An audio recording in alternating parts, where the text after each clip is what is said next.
E hoje eu queria falar com vocês acerca de fé.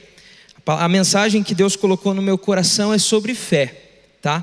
E eu estava lembrando, pensando sobre fé, e me lembrei de uma história da minha infância. Essa história eu já contei há um tempo aqui atrás, mas já venceu, acho que faz mais de um ano, então eu posso contar de novo, Daí pode repetir. O ruim é que eu não sei se está funcionando as piadinhas, porque não vejo vocês rindo.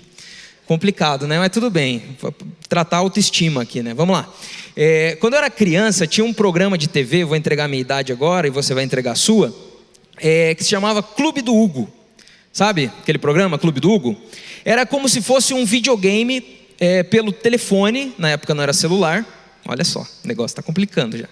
E você ligava lá e você jogava o joguinho do Hugo pelas teclas do telefone. Quem lembra disso? Vai, levanta a mão. Isso, não estou sozinho, faixa etária meio parecida aqui, minoria, mas tudo bem. E você ligava, quando você conseguia uma ligação, você jogava ali, ele ia desviando das coisas e tal. E era o Clube do Hugo. E na minha casa lá tinha o telefone fixo e tal, só que assim, o Clube do Hugo cobrava a ligação, Não tem almoço grátis, Você tem que se diverte, mas gasta um monte. E eu queria muito jogar no Clube do Hugo, mas meus pais não deixavam eu ligar. Meu pai, ele era muito econômico, assim, sabe? E mais um dia os meus pais saíram de casa e estava passando o Clube do Hugo. Daí eu falei, agora, é a minha chance. E eu era um menino de muita fé. Eu liguei, falei assim, agora vai dar. Comecei a ligar, e ele falava assim, você ligou para o Clube do Hugo, no momento não temos uma oportunidade, uma chance de você jogar, ligue de novo. E eu fui ligando, desligava, ligava de novo, desligava, ligava de novo. Daí de repente me deu um clique assim, falei, cara, e se estiver cobrando a cada ligação? Daí eu senti um negócio assim subindo, que só quem tem pais que educam seus filhos, sente. Eu já imaginei, já profetizei assim, o momento da conta sendo aberta na mão da minha mãe assim, e ela me olhando daquele jeito que só a mãe olha assim, sabe? Aquela olhada assim, então. E eu falei assim, meu Deus, eu tenho que parar de ligar. Só que daí eu comecei a ficar desesperado. Falei, cara, só vai chegar essa conta aqui. E daí, o que vai acontecer? Minha mãe vai ver, eu vou ficar de castigo, ela vai me bater, vai acontecer um monte de coisa aqui, eu vou me dar mal. Mas eu tinha fé. Não sei muito bem no que, mas eu tinha fé. E eu falei, eu era criança e eu via assim uma realidade na religião da minha família, onde as pessoas faziam grandes sacrifícios em troca de alguma coisa. Elas às vezes caminhavam por longas distâncias, às vezes elas iam ajoelhadas por longas distâncias para pedir uma graça, uma bênção de Deus. E eu falei, tá aí, vou pedir para Deus tirar da conta. E eu, gente, andei em casa de joelhos várias vezes assim, eu ia passando nos cômodos assim de joelhos, e eu ia falando, Deus, tira da conta, tira da conta, tira da conta, Deus, tira da conta. E eu acho que Deus olhou com misericórdia para aquela criança andando de joelhos sozinha em casa, e pelo menos eu não fiquei sabendo se veio na conta ou não, se cobravam ou não, Mas eu fiquei pensando nessa história e vendo que de alguma forma eu tive uma fé, não se sabe direito no quê, não se sabe direito para quê, para me livrar do problema, na verdade, E é sobre isso que eu queria falar com vocês nessa noite. Por isso o título da mensagem de hoje não é pelo que vemos. A Bíblia vai dizer em 2 Coríntios 5:7 que nós vivemos por fé e não pelo que vemos. E muitas coisas nós ouvimos sobre fé. E hoje eu resolvi trazer essa mensagem porque eu acredito que, por vezes, nós, mesmo amando a Jesus, mesmo seguindo a Jesus, vivemos uma vida aquém daquilo que poderíamos viver se entendêssemos quem o nosso Deus é e se exercitássemos a fé de maneira correta, de maneira justa diante de Deus ali. Eu percebo que muitas vezes o sofrimento da nossa vida poderia ser evitado se nós tivéssemos o real entendimento do que é a fé, o real entendimento do alvo da nossa fé e onde a nossa fé precisa estar depositada e onde deve ser construída. Não estou falando que ela vai te livrar de todos os problemas, Essa não é a mensagem do Evangelho, da Bíblia, mas eu acredito que existem problemas que podem sumir da sua vida a partir do momento que você entender e ter fé realmente da maneira bíblica. E a minha oração nessa noite é que Deus possa fazer brotar no nosso coração mais fé. E é sobre isso que eu quero falar com você nessa noite. E o que falam sobre fé? Bom, dizem por aí que fé é coisa de gente sem estudo. Você já deve ter ouvido algo parecido. Gente, né, que não é inculta, né, e normalmente vai para o caminho da fé, normalmente tem as suas crenças. Às vezes falam que pessoas de fé são pessoas fracas e manipuláveis. Você vai naquela igreja lá, você fica ouvindo o que falam lá, você segue o que o teu pastor fala. É isso que a gente ouve por aí. Dizem também que fé é coisa de gente que não se questiona, não tem senso crítico, né? É manipulável, como eu disse. Então, nossa, você é meio alienado, né? E a gente ouve isso, espero que fora da igreja, né? A gente ouve também que fé é coisa de... Passou já, gente, esse negócio de acreditar em Deus, já era. Bíblia, igreja, sério mesmo, você acredita em céu? A gente ouve isso. E talvez por ouvir isso, muitas vezes nós nos omitimos. Muitas vezes nós deixamos de viver a fé. Tem gente que acredita que fé é uma energia. Você tem uma boa energia, né? Você tem uma vibe. Fé é aquilo, um negócio que dá aqui assim, ó, que eu sei que vai dar certo. Tem gente que acha que fé é isso. Tem gente que acredita que fé em qualquer coisa importa, não dá nada. Você pode ter fé em qualquer coisa que tá bom. O que importa é ser feliz, o que importa, né, é ter uma espiritualidade. E a gente ouve, porque hoje em dia não existem verdades absolutas, tudo pode ser questionado. Imagina crer num único Deus, num caminho para a salvação. Isso é muito ultrapassado. Às vezes usamos a fé somente para aquilo que nós queremos que aconteça. A gente usa a palavra fé para: eu tenho fé que eu vou conseguir juntar dinheiro, eu tenho fé que eu vou viajar, eu tenho fé que vai dar certo. Outro erro é acreditar que fé é parte da vida, sabe? Quando a gente vê no jornal assim, espiritualidade é muito importante em momentos assim. A fé é muito importante em momentos... E daí a gente divide a vida e coloca a parte da fé como se fosse intelectual, a parte dos estudos, a parte relacional, a parte da saúde, daí tem a da fé, que é uma fatia da pizza. Esses são alguns erros. Quer ouvir um erro que não parece erro, e a gente às vezes repete? Que fé é um salto no escuro. Mas o que a Bíblia diz que é fé? Abra sua Bíblia em Hebreus, capítulo 11. A gente vai ler alguns versículos desse capítulo.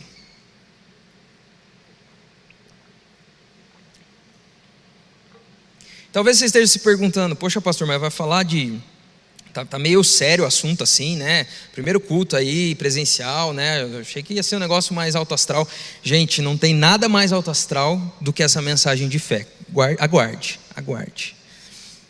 Hebreus 11, versículo 1. Diz assim, o versículo 1, depois a gente vai pulando em alguns outros versículos, tá? Preste atenção nesses versículos. Hebreus 11, 1. Ora, a fé é a certeza daquilo que esperamos e a prova das coisas que não vemos. Hebreus 11, 6. Sem fé é impossível agradar a Deus, pois quem dele se aproxima precisa crer que ele existe e que recompensa aqueles que o buscam. Hebreus 11, 13 a 16 agora. Todos estes, aqui está falando sobre vários homens e mulheres de fé da Bíblia, tá? Então está se referindo a eles. Todos estes ainda viveram pela fé e morreram sem receber o que tinha sido prometido. Viram-nas de longe e de longe as saudaram, reconhecendo que eram estrangeiros e peregrinos na terra. Os que assim falam mostram que estão buscando uma pátria. Se estivessem pensando naquela de onde saíram, teriam a oportunidade de voltar. Em vez disso, esperavam eles uma pátria melhor, isto é, a pátria celestial. Por essa razão, Deus não se envergonha de ser chamado o Deus deles, pois preparou-lhes uma cidade. Hebreus 11, 27.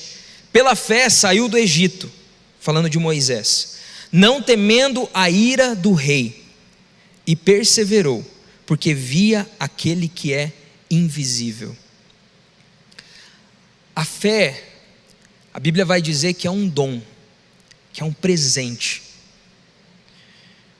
Efésios 2, versículo 8 a 9 vai dizer que somos salvos pela fé, e isso é dom de Deus.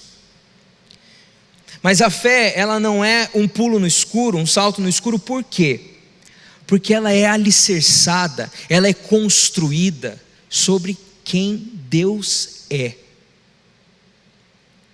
A nossa fé não é um salto no escuro, porque ela é construída sobre o caráter de Deus. E diferente de mim e de você, Deus não se engana, não mente, não muda. Então, quando confiamos num Deus assim, temos segurança, temos fé. A fé também é o que nos salva, quando cremos no que Jesus fez na cruz por nós.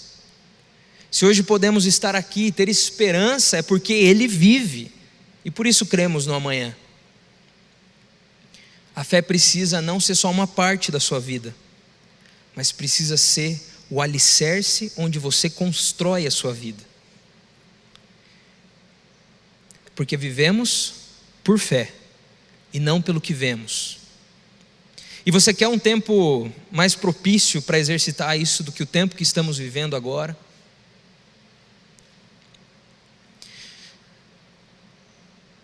A primeira coisa que eu queria tirar de lição aqui para essa noite é que a fé precisa mudar a nossa visão e a nossa conduta, tá?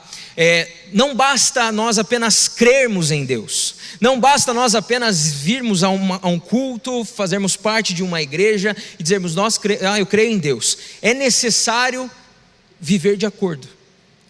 Tiago vai dizer, capítulo 2, versículo 19, você crê que existe um só Deus? Muito bem, até mesmo os demônios creem e tremem.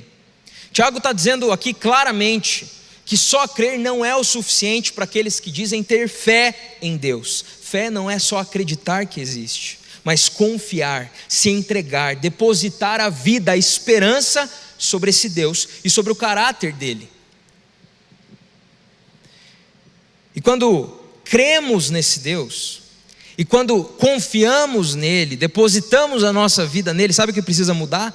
A nossa visão de vida. Ou, se você gosta de umas palavrinhas diferentes, cosmovisão. Eu gosto dessa palavra, aprendi no seminário quando eu estudava para ser pastor. Cosmovisão é a maneira que você enxerga a vida. E todo mundo tem uma cosmovisão.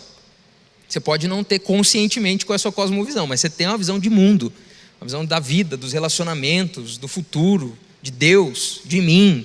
Você tem conceitos. E quando nós entregamos a vida para Jesus, quando nós dizemos então que cremos em Jesus, que temos fé nesse Deus e na palavra dele, a nossa cosmovisão precisa ser transformada e restaurada. Por quê? Porque todos nós temos bagagens. Você aprendeu de um jeito na tua casa, você talvez tivesse outra religião na tua família, talvez você convivia num ambiente onde fazer certos tipos de piada, alguns tipos de hábitos eram normais, mas eu quero te dizer que a partir do momento que você coloca a sua fé em Jesus, as coisas precisam mudar, a visão de vida que você tem precisa mudar. É isso que acontece, ou pelo menos deveria acontecer com aqueles que creem em Jesus, que confiam nele. É como a primeira vez que você usa óculos. Não sei se você já passou por isso. Eu uso óculos desde que eu era bem pequeno. E eu lembro a primeira vez que eu coloquei um óculos, né? Eu era criancinha. Primeiro óculos que eu... Nossa, tá me vendo sem óculos. Fico bem estranho, né? Normalmente é assim, as pessoas ficam estranhas. Vou ficar mais um pouquinho aqui. Quando eu era criança, meu primeiro óculos, eu comi toda a haste aqui, porque eu ficava mordendo. Assistindo TV assim. Daí eu comi metade do óculos. Daí meus pais tiveram que comprar, acho que em menos de 3 meses, um novo óculos. Uma alegria, né? Meu pai lá lembra, né? Econômico. E eu lembro a primeira vez que eu coloquei o óculos, eu me senti com 2 metros de altura, como parecia que eu estava andando de perna de pau, assim, que eu andava assim, cara, parecia que tinha uns buracos, assim, porque a minha visão estava sendo ajustada, porque eu estava me adaptando, me acostumando. E se você crê em Jesus, você precisa adaptar a sua visão, mudar na verdade você precisa recomeçar. Se você ainda não faz isso, essa é a noite que Deus está te convidando, para mostrar na tua vida quais são as coisas que você precisa mudar de visão. Sabe, a visão que a gente tem é de um reino de justiça. Jesus é rei de um reino, e de um reino que ele veio e pediu para a gente espalhar, propagar. E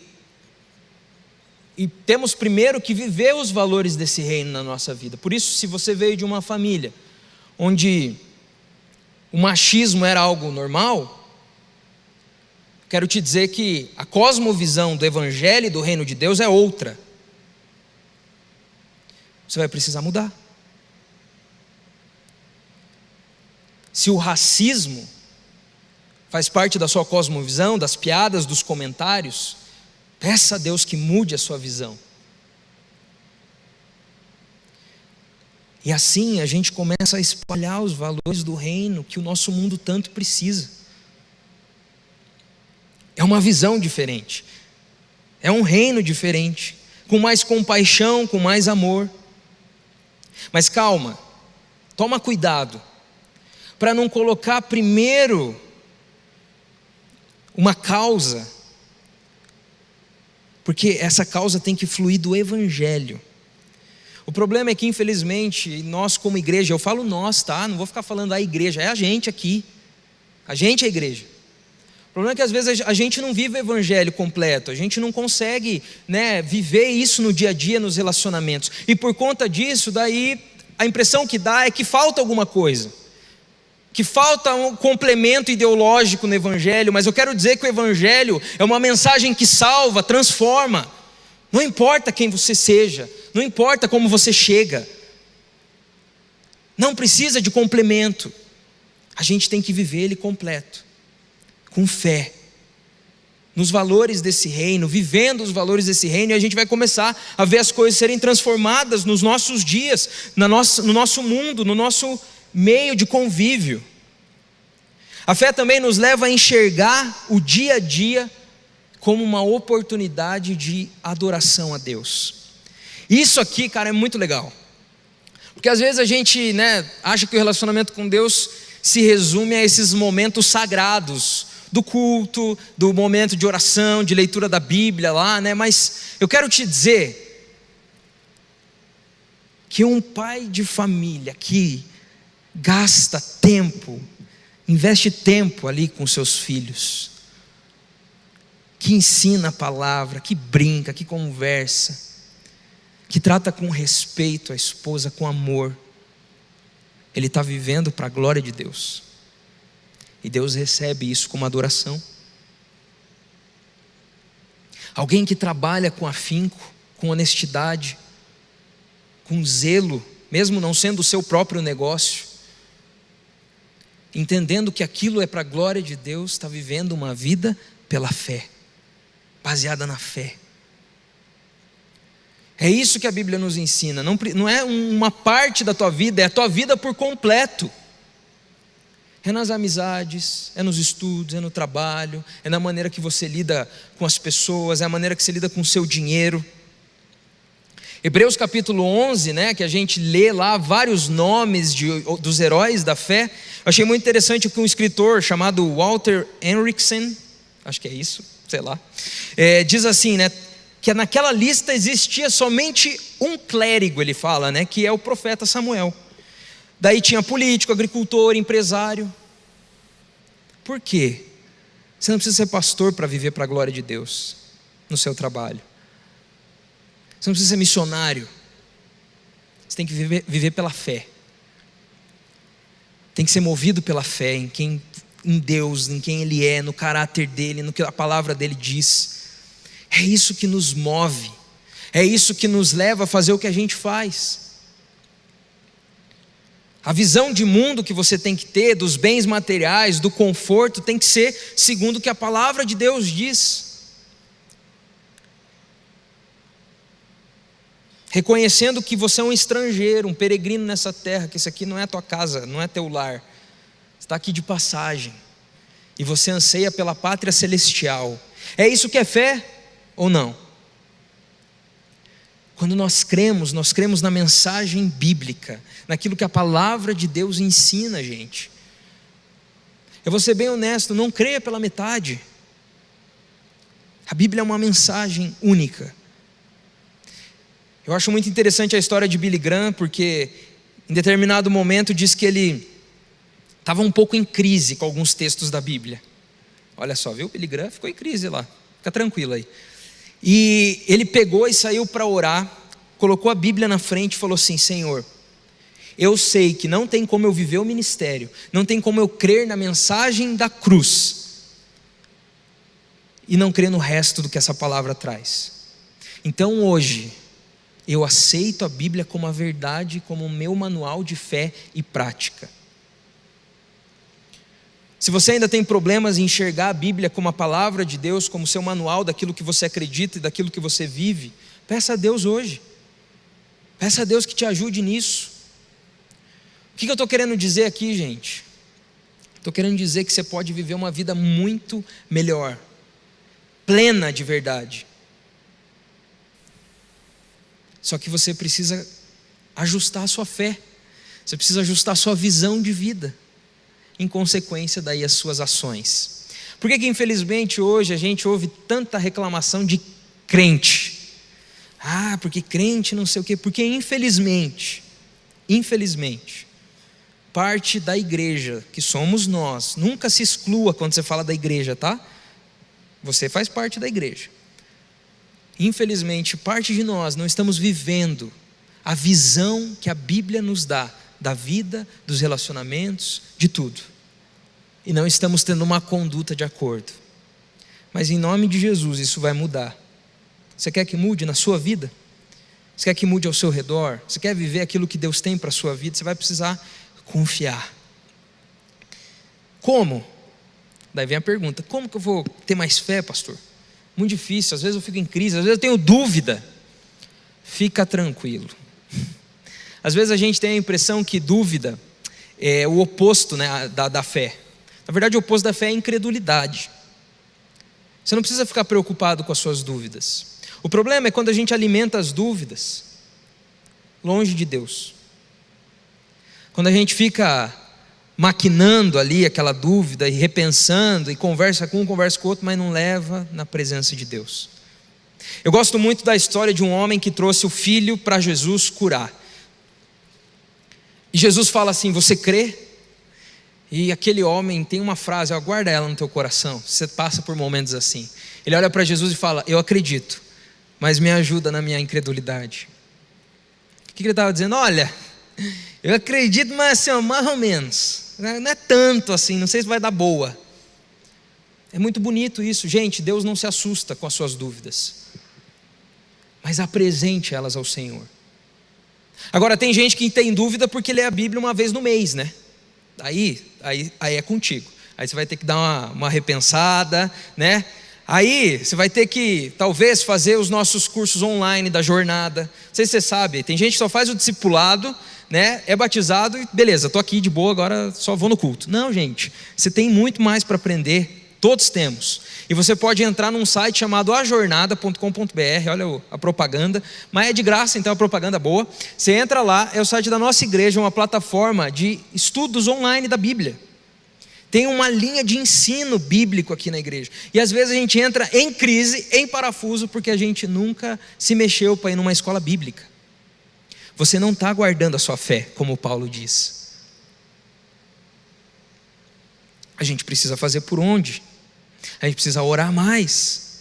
A gente precisa estar em comunhão, porque quando eu ouço a história do meu irmão, quando eu oro por ele, quando ele ora por mim, a minha fé é fortalecida, mesmo que seja pelo Zoom. Por quê? Porque a comunhão é algo de Deus para a igreja, nós somos corpo. Mas você precisa se dedicar. Infelizmente, às vezes a gente fala que está em crise, que tem dificuldade em crer, que a fé está fraca. Mas cá entre nós, 5 minutos de oração de qualquer jeito por dia. Uma leitura lá no celular mesmo, para bater o plano de leitura, para ninguém te cobrar na célula. Você acha que isso vai ser o suficiente para você enxergar a vida com os olhos da fé? Enquanto o resto do dia nós passamos absortos, cheios de preocupações desse mundo. E não tem problema, a gente está nesse mundo, a gente tem que trabalhar, tem que fazer as coisas. Mas, está entendendo? A gente precisa fazer mais. Não fazer mais como forma de comprar algo, mas como forma de crescer a nossa fé, cultivar a nossa fé, se aproximar de Deus. Porque como você vai confiar em alguém que você conhece pouco? Como você vai confiar em alguém que você só ouve falar por outra pessoa uma vez por semana? Você precisa conhecer o caráter de Deus. Você precisa conhecer quem o nosso Deus é. Você precisa se apegar a essas verdades. E assim, a sua visão vai ser transformada, a sua conduta vai ser transformada. Agora, a segunda lição que eu tiro desse tempo que nós estamos acerca da fé, é que a fé vai nos mover através dos tempos difíceis. A fé, como algumas pessoas pensam, diferente do que algumas pessoas pensam, não é uma anestesia, né? Os críticos da fé dizem isso. Nós temos consciência de que teremos dificuldades, de que teremos momentos de crise, como todos têm. Mas o que é a fé? É a esperança de que existem promessas, de que existe um Deus que se importa com a gente. 2 Coríntios, capítulo 4, versículo 16 a 18, vai dizer: por isso não desanimamos, embora exteriormente estejamos a desgastar-nos, interiormente, estamos sendo renovados dia após dia, pois os nossos sofrimentos leves e momentâneos estão produzindo para nós uma glória eterna, que pesa mais do que todos eles. Assim, fixamos os olhos não naquilo que se vê, mas no que não se vê, pois o que se vê é transitório, mas o que não se vê é eterno. Paulo vai dizer que os nossos, como ele diz, leves e momentâneas tribulações, dificuldades, não são nada comparados ao peso de glória que conheceremos. E eu sei que a tribulação está grande. Eu não consigo imaginar como está para alguns que têm parentes que estão doentes, que já perderam alguém, pessoas que estão com grandes dificuldades financeiras, talvez tenham perdido seu emprego. E é engraçado porque humanamente eu me sinto um pouco insensível pregando isso nesse tempo. Mas Paulo não se sentia assim. A Bíblia não se sente assim. Então Deus, nesse tempo, quer nos dizer que a nossa leve e momentânea tribulação não é nada comparada ao peso de glória. Porque nós não podemos fixar os olhos naquilo que vemos, porque isso é transitório, isso passa. Mas sim naquilo que é eterno. Eu fico tranquilo agora porque eu sei que é a Bíblia falando, não sou eu. Mas é um desafio. Para um tempo como esse é um desafio. Mas são para tempos como esse que nós exercitamos a fé. E a fé é essa confiança em tempos difíceis de que existe um Deus que se importa com a gente. Eu vi uma ilustração de um pastor chamado Rodrigo Silva num vídeo que eu estava vendo de uma pregação. E ele fala que é como um prédio em chamas, que você está lá dentro e está no 10º andar desse prédio. E aparece uma menininha e fala assim: pula aquela janela ali, pula a janela que você vai se salvar, 10º andar. E daí ele pergunta, né, ele estava pregando, ele pergunta: quem aqui pularia? Ninguém. Agora aí se aparece um bombeiro, cara com a farda do bombeiro ali, de combate ao incêndio, com aquele capacete brilhante, assim, tipo de série, né, de TV. E ele fala assim: olha, eu vim aqui para te resgatar, só que eu preciso que você confie em mim. Eu preciso que você pule dessa janela, que tem toda uma equipe preparada, a gente já está acostumado, só tenha calma e vai. Assim, frio na barriga ia ter, óbvio, né? Você ia ficar um pouquinho tenso, ia dar uma olhadinha, mas a confiança naquela pessoa muda. Agora, quem é o nosso Deus? Quem é o Deus que você crê? Está entendendo como tem que ser a confiança em tempos difíceis? Não estou falando que não vai vacilar um pouquinho, que você não vai se sentir um pouco com medo, mas é na presença dele que você combate o medo, é na presença dele que você busca fé, é com ele, e não deixando ele de lado no meio da crise. O nosso Deus, a Bíblia vai dizer que é um Deus todo-poderoso, Criador do céu e da terra. A Bíblia vai dizer que Ele colocou cada uma das estrelas no seu lugar, que Ele mediu os mares na palma de suas mãos. Ele é poderoso, mas a Bíblia ainda continua dizendo que Ele nos ama tanto, a ponto de entregar o seu próprio Filho numa cruz, para estar perto de nós novamente. Um Deus que faz isso,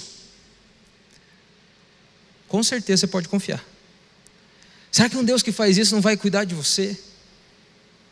Será que um Deus que faz isso não vai se importar com você? Nós estamos falando de um Deus que está no controle de tudo. Nada sai do controle dele.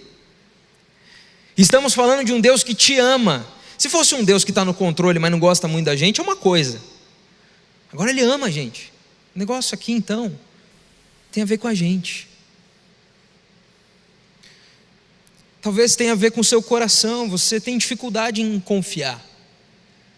Talvez sua história é marcada por momentos onde você se frustrou, onde te prometeram coisas e não cumpriram.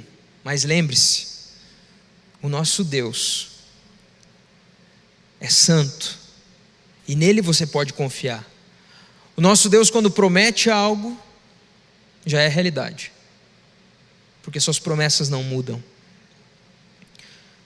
Então nesse tempo nós precisamos confiar nele, precisamos conhecer a palavra dele, precisamos conhecê-lo melhor, precisamos depositar a nossa vida, a nossa fé, o nosso coração, o nosso futuro, tudo que somos nas mãos dele. Mas pastor, está difícil, você não sabe o que está acontecendo. Realmente, eu não conheço, mas a Bíblia tem uma mensagem e ela não muda conforme as circunstâncias. As promessas continuam as mesmas. A gente tem que se agarrar à promessa que Ele é soberano, a gente tem que se agarrar à promessa que tudo coopera para o bem daqueles que amam a Deus. Difícil nesse tempo, né? Mas a Bíblia diz isso. A promessa de que nós não estamos sós. Tanta gente se sentindo sozinho agora. Eu quero te dizer, você não está sozinho. E mais do que isso, a igreja quer estar perto de você. Por isso, você vai procurar lá nas nossas redes sociais, você participar de uma célula nesse tempo. Talvez você more sozinho, está difícil. Participe de uma célula. Faça algo também para se aproximar. Nós temos um bom pai, um pai que é perfeito. Eu não sei como foi seu pai, não sei como foi sua criação, mas existe um Deus, um bom pai, que cuida dos seus filhos, que se importa com eles. E sabe uma coisa que eu tenho percebido nesse tempo? Que nós precisamos cuidar da nossa mente e do nosso coração, porque são em momentos assim que as crises começam. A Bíblia vai dizer que o nosso inimigo, o inimigo das nossas almas, o diabo, ele usa de estratégias, de artimanhas, para nos afastar do Senhor, do propósito de Deus. E sabe, muitas vezes essas artimanhas são aqui. É um pensamento, é algo que te faz mal, que é um teu ponto fraco, vamos dizer assim. E no texto ali, quando ele fala das artimanhas em Efésios, na verdade aquela palavra significa estratégia. Então, às vezes a gente fica entrando na estratégia do inimigo. Eu quero te dizer, busca o Senhor. Não fica se perguntando, e se? Mas e por quê? Mas e assim? Mas e aquilo? Vai para a presença de Deus, busca a resposta nele. Viva em comunhão com a igreja, mesmo à distância. Porque Deus vai fortalecer a sua fé nesse tempo. Ele tem mais para as nossas vidas nesse tempo. Eu tenho ouvido por aí, né, muita gente falando que 2020 está perdido. Eu falei isso anteontem até. Porque toda a programação do nosso ministério mudou, né? E provavelmente até mesmo o acampamento do meu ministério não vai acontecer. Eu fico bem triste. Mas ontem eu estava orando e Deus falou comigo que eu estou errado em falar esse tipo de coisa. Falar que 2020 acabou é como aquela criança que tem o brinquedo e daí, porque os amiguinhos querem brincar de outro jeito, guarda o brinquedo e fala, não quero mais brincar. Deus falou comigo que não é porque os meus planos, os nossos planos mudaram, que esse ano vai ser inútil. Deus quer nos ensinar algo. Deus continua perto de nós. É o tempo que a gente está provando onde está o alicerce da nossa vida. Na parábola dos 2 alicerces, Jesus vai terminar o sermão e dizer que aqueles que ouvem e praticam é como alguém sensato que construiu a casa sobre a rocha. Veio enchente, veio chuva, tempestade, e a casa continua em pé. Mas o insensato, aquele que não vive a palavra na prática, aquele que não entende tudo que a fé pode abranger na vida, é o insensato, que acha que é só uma parte da vida e constrói a vida na areia. A tempestade está para todo mundo aqui, para todos. E esse é o tempo da gente perceber o nosso alicerce. Esse é o tempo da gente fortalecer algumas vigas lá, bater umas estacas lá mais fundo, para que o alicerce fique ainda mais forte da vida que a gente está construindo. Eu não sei como você pensa sobre o seu futuro. Eu não sei como você pensa sobre a sua família, se você quer ter filhos, se você quer ter o seu próprio negócio, se você já tem filhos, que tipo de vida você sonha para os teus filhos. Mas eu quero te dizer uma coisa: talvez você esteja vivendo metade daquilo que você poderia viver, simplesmente porque não está colocando Deus em tudo, crendo nele em tudo, depositando a sua vida nele. E nessa noite eu creio que Deus quer ajustar as coisas na nossa vida. E mais do que isso, eu creio que Deus quer nos encher de fé. Você quer mais fé? Você quer sair daqui com o coração cheio de fé, de confiança nele? E a fé nos leva a lugares que a gente nunca imaginou, e a fazer coisas direcionado por Deus que a gente nunca imaginou que faria. A fé leva pessoas a serem generosas, mesmo num tempo como esse, e ofertarem na vida de outros. Num tempo que seria mais fácil pensar, vou guardar, não sei como vai ser amanhã. Tem gente ofertando, tem gente doando alimento. A fé nos faz crer num futuro melhor, porque sabemos que o nosso Deus está no controle de tudo. Hoje aqui Deus quer restaurar a fé nos nossos corações. Hoje Deus quer ampliar a sua fé. Ele está te dizendo que crer somente em parte da mensagem não é crer nele. Ele está querendo te dizer de coisas que você precisa ajustar na sua visão de vida e na sua conduta. Ele quer usar esse tempo como uma grande aula prática para a sua igreja, onde colocamos e exercitamos aquilo que a gente sempre ouviu nos cultos e sempre cantou. Nosso Deus não mudou. Os nossos planos mudaram, a maneira de fazer culto mudou, até a nossa aparência está mudando já, né? Porque é assim a vida. Mas nós podemos ter um solo firme debaixo dos nossos pés. Eu quero te dizer que hoje você pode sair daqui com mais esperança no amanhã, porque a esperança está nele. A nossa fé não é construída sobre sentimentos, a nossa fé não é construída sobre achismos, a nossa fé é construída sobre o caráter de um Deus único e todo-poderoso que se mostrou na história da humanidade. Por mais que a nossa fé não possa ser explicada muitas vezes, por mais que a nossa fé não possa ser comprovada cientificamente, eu quero te dizer, e talvez você já saiba, existe um Deus, ainda que não possamos vê-lo, nós o sentimos. Existe um Deus que nos ama, ainda que não possamos provar isso para outra pessoa. Aqui dentro, algo queima nos nossos corações.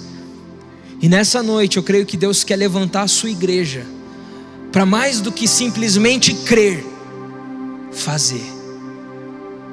E mais do que fazer, ser. A gente precisa orar mais, gente. Não só pela gente. Interceder, ter mais amor pelas pessoas. A gente precisa parar de brigar internamente por opiniões diversas e se juntar para espalhar a mensagem que salva, que transforma, a mensagem que te transformou, que está te transformando, que me transforma a cada dia.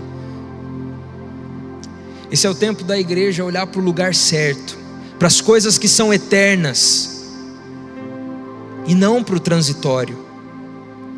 olhos da fé, porque não vivemos por aquilo que vemos, mas pela fé. A cada dia você vai levantar e vai viver pela fé. Cada tarefa do seu dia, cada parte do seu trabalho, cada relacionamento, você vai viver pela fé. Eu quero te dizer, você que tem família, você que tem filho, você que é casado, você tem um relacionamento, mora com seus pais, eu quero te dizer, começa assim. Começa buscando honrar o Senhor nos relacionamentos. Busca Deus, se ajoelha no teu quarto lá e começa: Deus, eu quero ser um filho melhor, eu quero ser um marido melhor, eu quero ser uma esposa melhor, eu quero honrar o Senhor. Eu quero mostrar a fé que eu tenho nas minhas atitudes. Eu quero crer no Senhor. Me ajuda na minha falta de fé, como aquele pai disse há muito tempo atrás. A mensagem é simples, a mensagem é a mesma, mas é uma mensagem que a gente precisa ouvir sempre. É uma mensagem que nos ajuda a passar por dias difíceis. Lembra do que a Bíblia fala de Moisés? A Bíblia vai dizer que ele não teve medo da ira do faraó, porque ele vivia como se visse o Deus invisível. Ele não tinha medo do ditador da maior superpotência da época lá, porque ele via mais a Deus do que o faraó. Quando ele chegou, eu fico imaginando, né? Chegou na frente do faraó, cercado de servos, naquele palácio, para pedir algo absurdo: liberte os escravos. Talvez ele se lembrava da sarça, talvez ele se lembrava dos milagres, e aquilo o levou adiante. E ele viu muito mais. Ele viu o poder de Deus descendo sobre o Egito. Ele viu um mar se abrindo na frente do seu povo. Ele viu Deus sustentar o seu povo, porque ele não vivia pelos olhos, pelo que ele estava vendo, mas pela confiança no Deus que ele tinha conhecido.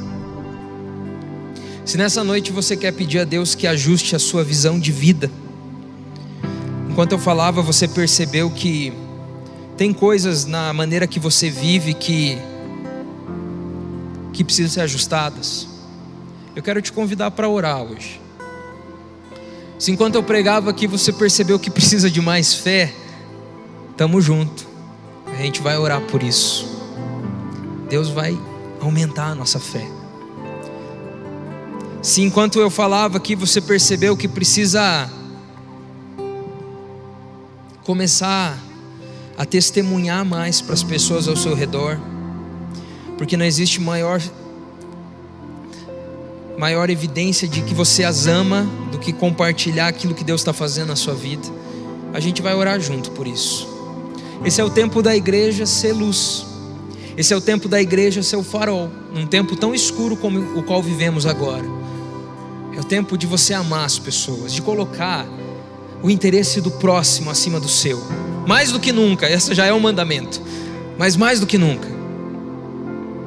É tempo de amar sem reservas. Mandar mensagem, dizer que ama, que está orando.